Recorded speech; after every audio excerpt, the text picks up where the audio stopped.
Hey, what's going on, Christian Sex Ed family? My name is Dane Frager. I'm the founder and author of #1 best-selling book, Christian Sex Ed, and today I'm going to be addressing this topic: 5 signs that he's a good man for you. Sign number 1, he adds to your life, not subtracts. Check this out. I got a quick illustration for you. See, this full glass represents some of you in your singleness. You are full of joy, full of happiness, full of life, full of godliness. And then you got into a relationship with someone who subtracts from you. Someone ungodly who took your happiness. Someone who took your godliness. Someone who took your peace of mind. Someone who pretty much emptied you of everything good inside of you and left you like this. Empty. But check this out. When a man adds value to your life, he's going to leave you looking something like this. He'll fill you up with joy. He'll fill you up with love. He'll fill you up with godliness. He'll fill you up with peace. To the point where eventually you're going to overflow. See, this is what a good man does when he adds. He makes you good. He makes you better.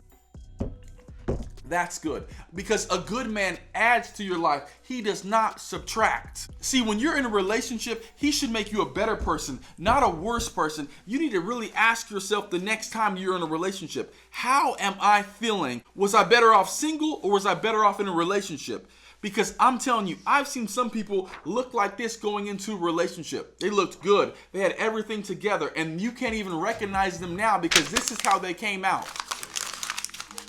Now they look like trash because they allowed trash in their life, because they were with someone who subtracted and took everything good from them. So it's important that one trait this man must have is that he adds to your life and not subtracts. And sign number 2, he protects your purity at all costs. I don't know about you, but I can't tell you how many young women I knew growing up in church who were on fire for God, who loved God, who honored God with their body, and then they got into a relationship with the wrong person, and because of that relationship they gave their bodies over to these men who did not care for God and who did not care for them, and they ended up living the next couple years in full regret because they knew that they were with a guy who was not good for them. This is why it's so important that you date or get in a relationship with someone who is going to honor your body. A good man's gonna honor your body, and he's gonna know that your body is not his until the wedding night. And since he knows that, he's going to set boundaries. He's going to be cautious because he does not want to put either of you two in a compromising situation, because he loves God too much and he loves you too much to let you two go down a path of sin. Therefore, he's going to honor your body and do his best to protect your purity at all costs. Sign number 3, he has a godly influence on you. The next time you get into a relationship, you need to ask yourself, how has my relationship with God changed since I've been in this relationship? Has it gotten better or has it gotten worse? As a relationship to draw you closer to Christ and not closer to sin. You should never have to compromise who you are in God to be with someone. I don't know if you know this, but a relationship has the power to pull you away from God. Yes, relationships are that powerful. If you remember the story of Solomon, God told Solomon not to marry women from these foreign nations, because if he did, they were going to pull his heart away from God and he would worship other gods. And guess what Solomon does? He disobeys God. He marries these foreign women. And as a result of him marrying foreign women, he went from worshiping the living God to worshiping demons, because that's how much power there is in a relationship. So make sure you're with someone who has a godly influence on you. This man should make you want to live for Christ even more, because he's a reflection of Christ. Sign number 4, he takes responsibility for his actions. Remember when Adam and Eve were in the garden and they sinned by eating the fruit? This is what God told Adam.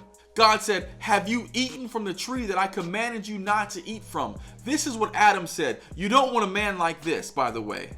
Adam said this: "The woman you put here with me, she gave me some fruit from the tree and I ate it." In that moment, Adam could have taken responsibility because he was also at fault, but instead he shifted the blame to the woman that was with him.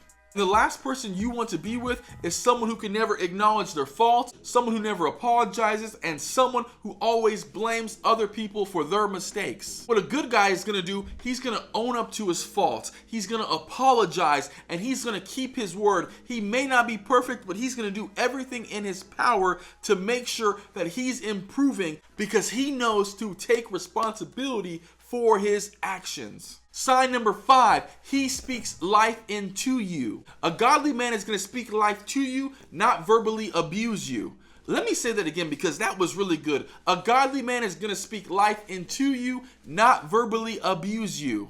Some of you women have allowed men to talk to you and treat you any kind of way. I'm telling you, there are good godly men out there that don't do that, that won't slap you, that won't call you ugly, that won't call you stupid. There are good men who won't do that.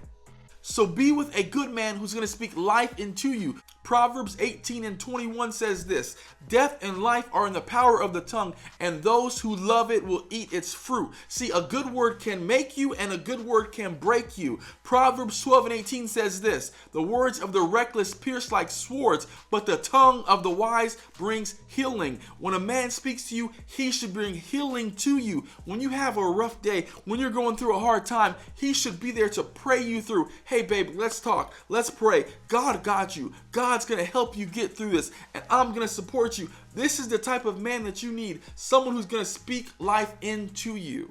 So there you have it, 5 signs to know that he's a good man for you. And if you have not already, check out Christian Sex Ed. There's a chapter in here that deals with relationships and sexual purity. The link for the book is in my description. Thank you so much for tuning into this video. Please like and subscribe. I'll see you next time. God bless you.